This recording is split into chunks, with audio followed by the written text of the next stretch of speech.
Yo, selamat datang di channel Warga Anime, warganya para ibu sedunia. Dan masih bersama Mr. Q di sini. Pada kesempatan kali ini, Mr. Q akan menceritakan alur cerita manhwa Solo Leveling Ragnarok Season 2 Chapter 57. Dan sekali lagi, ini adalah lanjutan manhwa yang sudah hiatus sekitar 4 bulan yang lalu. Di sini kita akan diperlihatkan kekuatan Hwang Dong-soo yang luar biasa hingga membuat Suho compang-camping tak karuan. Dan kita juga diperlihatkan wujud full armor bayangan Suho yang sangat mencekam. Dan langsung saja, tanpa basa-basi lagi, mari kita mulai.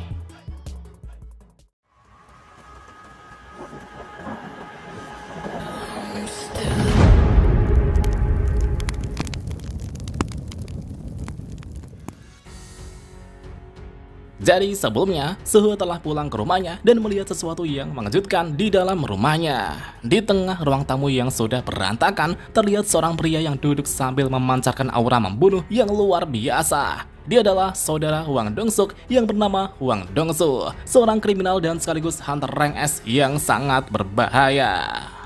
Hwang Dong-soo kemudian menyeringai ke arah Suho dan berkata, "Sayang sekali, jika keluargamu yang datang lebih dulu, aku pasti juga akan menjadikan mereka sengsara seperti diriku. Tapi akhirnya kau datang juga, Song Suho." Dong-soo kemudian menginjak figura foto keluarga Suho hingga pecah berkeping-keping. Sedangkan di satu sisi, Suho kini masih menahan amarahnya dan hanya memberikan tatapan tajam pada pria di hadapannya. Dalam hati Suho berkata, "Bajingan ini, dia sepertinya adalah Awakener Rank S yang bernama Hwang Dong-soo." Suho kemudian teringat dengan peringatan ketua asosiasi sebelumnya. Jadi beberapa hari yang lalu, ketua Wo Jinjul telah memberikan foto Hwang Dong-soo yang merupakan dalang dibalik insiden kaburnya para kriminal dari penjara Jisan. Hasil penyelidikan mengatakan bahwa Hwang Dong-soo telah menyusun situasi kaburnya para tahanan demi membebaskan saudaranya yang bernama Hwang Dong-suk. Tapi karena Suho telah menggagalkan rencana Hwang Dong-soo dan bahkan saudaranya telah terbunuh, kemungkinan besar Suho akan menjadi sasaran balas dendamnya. Ketua Wo Jinjul juga menegaskan bahwa Hwang Dong-soo adalah salah satu Awakener Rank S terkuat di Korea Selatan. "Aku akan menghargai keinginanmu untuk tidak dikawal, tapi jika suatu saat dirimu berhadapan dengannya, kau harus kabur, Suho." Setelah mengingat peringatan ketua Wo Jinjul sebelumnya, Suho kini tetap tenang dan tidak gentar sedikit pun. Suho kemudian menatap Hwang Dong-soo dan berkata, "Jadi kau datang ke sini untuk membalaskan dendam saudaramu ya? Tapi sayang sekali, karena orang yang membunuhnya itu bukanlah aku. Orang yang membunuh saudaramu itu adalah orang yang bernama Kang Tae-sik." Mendengar jawaban itu, Hwang Dong-soo sedikit terkejut. Ia tak menyangka Suho tidak hanya tahu tentang dirinya, tapi juga tentang Kang Tae-sik. Dong-soo kemudian menjawab bahwa itu tidak penting. Lagi pula kedatanganku kemari itu bukan untuk membalaskan dendam. Aku datang kemari karena kau membuatku kesal. Berani-beraninya orang sepertimu menghalangi rencanaku. Sambil menahan gejolak amarahnya, Suho berkata, "Bajingan sialan, ayo kita pergi ke tempat lain, Hwang Dong-soo." Dan tentunya, Hwang Dong-soo jadi semakin kesal dengan sikap Suho tersebut. Dong-soo kemudian melepaskan aura membunuhnya dan berkata, "Tidak ada alasan bagiku untuk menurutimu, dasar bocah sialan." Dan duar, Suho kini telah menghantam dinding rumahnya hingga menimbulkan retakan di permukaan tembok. Namun hantaman itu bukan sekedar luapan emosi, tapi cara untuk memicu alarm darurat yang tersembunyi di dalam rumahnya. Begitu alarm darurat berdering keras, Suho yang bersiap keluar kemudian melirik Dong-soo dan berkata, "Karena pamanku terlalu khawatir, dalam waktu kurang 5 menit, perusahaan keamanan dan para hunter akan mengepung tempat ini. Apa kau masih tidak mau pergi?" Karena akan sangat merepotkan, Dong-soo tidak punya pilihan lain selain menuruti Suho. Dong-soo menggertakkan giginya dan berkata, "Dasar bocah keparat." Singkat cerita, mereka berdua kemudian berpindah ke sebuah gedung tua yang terbengkalai. Di dalam gedung tua itu, terlihat Hwang Dong-soo dan Suho sudah berhadapan satu sama lain. Dongsu kemudian memutar-mutar lengannya seolah tidak sabar untuk menghajar Suho. Sambil tersenyum ia berkata, "Kau benar-benar tidak gentar berdiri di hadapanku. Sepertinya rumor tentang reawakening dirimu itu benar adanya. Apa mungkin kau bangkit menjadi Hunter Rank S?" Dengan tenang Suho menjawab, "Rankku tidak akan diketahui sebelum dilakukan penilaian ulang. Sebelum bertarung, ada sesuatu yang ingin kutanyakan kepadamu. Bagaimana kau bisa mendapatkan Stardust?" Wang Dongsu menjawab, "Memangnya kenapa? Apa kau butuh Stardust untuk meningkatkan kekuatanmu? Meski kau merengek meminta, kau kira aku akan memberitahumu caranya di saat mendapatkannya saja sangat susah." Mendengar jawaban itu, Suho merasa bahwa Dongsu tidak mendapatkan Stardust dari Apostle Itarim. Sambil melepaskan kacamatanya, Dongsu berkata, "Hanya Cacungo yang akan bergantung pada sampah seperti Stardust. Kau pasti senang karena telah bangkit sebagai Hunter Rank S. Tapi biar ku beritahu, tidak semua Hunter Rank S itu setara." Dongsu kemudian mengenakan senjata kenakal di tangan kanannya dan langsung melepaskan aura intimidasi yang sangat luar biasa. Itu adalah aura seorang Awakener Rank S terkuat di Korea Selatan. Dengan sorot mata yang tajam, dalam hati Suho berkata, sudah jelas bahwa dia memang lebih kuat dibanding Lee Min-sung yang diperkuat dengan Stardust. Jadi kurasa ini akan menjadi pertarungan pertamaku melawan Hunter Rank S. Baiklah, aku akan menguji sejauh mana kekuatanmu. Seketika itu juga, Suho langsung melesat dengan cepat ke arah Wang Dongsu dan siap melepaskan pukulannya. Namun Dongsu merespon lebih cepat dan menghantamkan kakinya ke tanah. Dan dengan satu pijakan kuatnya, tanah di hadapannya itu pun langsung melonjak ke atas menghantam perut Suho. Suho pun meringis menahan rasa sakit tersebut.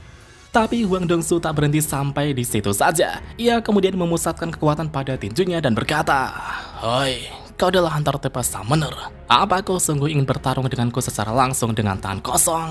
Panggil saja sosok hitam itu atau apapun namanya itu." Dan duar! Satu pukulan itu pun dihantamkan ke arah batu menjulang di hadapannya hingga mengepaskan Suho dengan sangat kuat. Bahkan saking kuatnya, Suho sampai terlempar menembus dinding di sana. Setelah Suho berhasil mendarat dengan aman, ia segera mengangkat kepalanya dan berniat melepaskan serangan balik. Namun begitu Suho mengangkat kepalanya, kaki Wang Dongsu sudah berada tepat di atas kepalanya dan siap menginjaknya. Dan duar! Injakan kakinya itu pun langsung menghancurkan permukaan tanah di sana. Tapi beruntungnya, Suho masih sempat menghindari serangan mematikan tersebut. Dengan gerakan memutar, Suho kemudian melepaskan serangan balik. Dan dar! Satu tendangan kuat Suho itu pun langsung menghantam tepat di kepala Dongsu dengan sangat keras. Namun gilanya, Dongsu sama sekali tak bergeming. Meski pipinya sedikit meleot dan gosong, ia menatap Suho dengan senyum sinis seolah serangan itu bukanlah apa-apa baginya. Cih, serangan yang menggelikan. Dan seketika itu juga, Dongsu langsung menghantamkan pukulannya ke arah Suho sekali lagi. Meskipun Suho bertahan dengan kedua tangannya, tapi pukulan demi pukulan terus dilancarkan secara brutal.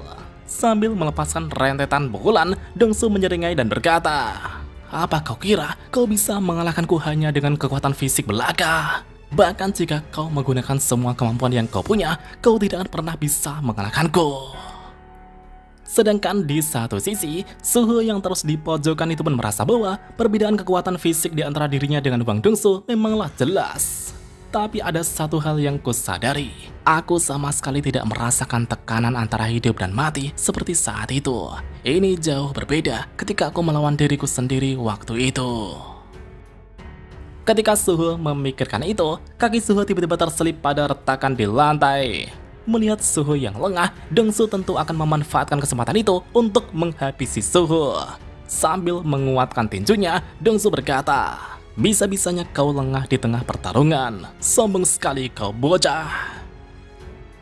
Di saat suasana di luar gedung terasa sunyi, tiba-tiba dinding gedung itu pun hancur seperti dihantam meriam. Dan ternyata itu adalah pukulan yang dilepaskan Wang Dongsu.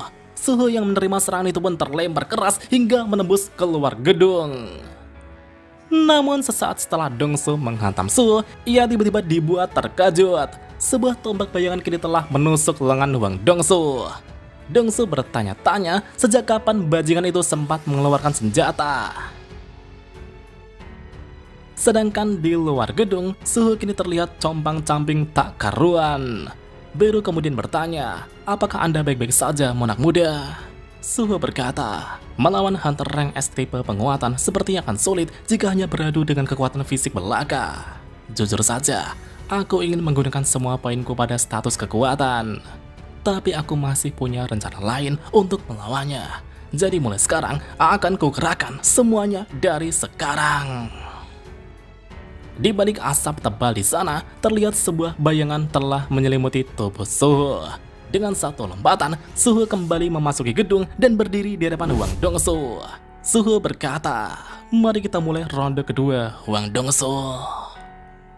Berbeda dari sebelumnya, Suho kini telah menggunakan full armor bayangan. Semua tubuhnya kini telah mengenakan shadow item grade rare, bahkan sampai grade hero. Meskipun level Suho tidak mengalami peningkatan, tapi dengan terpasangnya shadow item, semua status Suho telah meningkat drastis. Dengan semua item itu, wujudnya yang sekarang memancarkan aura yang mencekam yang dapat mengintimidasi semua lawan di hadapannya. Suho kemudian menatap Dongsu dengan tatapan tajamnya dan berkata, sekarang aku akan melawanmu dengan semua kekuatan yang kupunya. Dongsu yang melihat wujud Suho itu pun menjawab, apa kau kira menggunakan banyak perlengkapan tempur akan cukup untuk mengalahkanku? Tapi di saat yang sama, Dongsu dalam hati bertanya-tanya dari mana datangnya semua perlengkapan hitam pekat itu. Di saat Dongsu memikirkan itu, sontak matanya melebar seolah melihat sesuatu yang menakutkan. Dongsu merasa aura bayangan hitam yang menyelimuti tubuh Suho itu begitu familiar dengannya. Dengan tubuh gemetar ia berkata, aura hitam itu.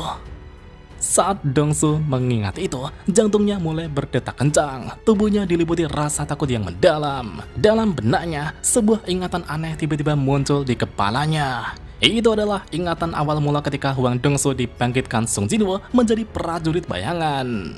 Sambil duduk di atas gedung, Jinwoo berkata, karena kau mati di lahap keserakahan, bagaimana jika aku memanggilmu Grid? Bagaimana? Apa kau suka dengan nama itu, Hwang Dongsu? Ingatan itu pun mengingatkan dirinya yang dulu sebagai prajurit bayangan yang melayani Hunter Sung Jinwoo, sang Shadow Monarch. Aura hitam pekat dari raja bayangan yang dulu menguasai dirinya sekarang berada di hadapannya. Dengan rasa takut yang tiba-tiba menyelimuti dirinya, apakah Hwang Dongsu akan tunduk dengan sosok monark muda? Dan apakah yang akan terjadi berikutnya? Mari kita lanjut di part selanjutnya.